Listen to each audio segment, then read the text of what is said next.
ছমছম গানটা শুনেই খুব ভালো লাগছে, আমি নিজেও শুনেছি। শুভকামনা লিপার জন্য। লিপা আমাদের প্রিয় শিল্পী, আমাদের ফ্যামিলির একজন। লিপার জন্য শুভকামনা রইল। Thank you. না সত্যি খুবই আমাদের দেশের আমি বলবো যে অনেক গুণী একজন কণ্ঠশিল্পী, একদম। ভীষণ সুন্দর ওর কণ্ঠস্বর এবং গায়কী। সো আমার খুব পছন্দের। একদম। ইনশাআল্লাহ আমি চাই যে এরকম অনেক সুন্দর সুন্দর গান নিয়ে আসুক ওর সামনে, আর ওর নতুন গান যেটা চুড়ি ছমছমের জন্য অনেক অনেক শুভকামনা। Thank you. Thank you.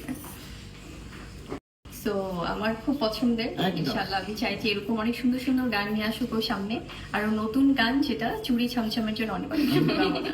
Thank you. Thank you.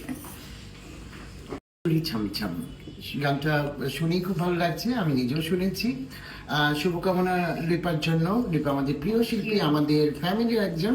Leper জন্য শুভকামনা রইল। Thank you. না সত্যি খুবই আমাদের দেশের আমি বলবো যে অনেক গুণী একজন কণ্ঠশিল্পী, একদম। ভীষণ সুন্দর ওর কণ্ঠস্বর এবং গায়কী। সো আমার খুব পছন্দের। একদম। ইনশাআল্লাহ আমি চাই যে এরকম অনেক সুন্দর সুন্দর গান নিয়ে আসুক ওর সামনে, আর ওর নতুন গান যেটা চুড়ি ছমছমের জন্য অনেক অনেক শুভকামনা। Thank you. Thank you.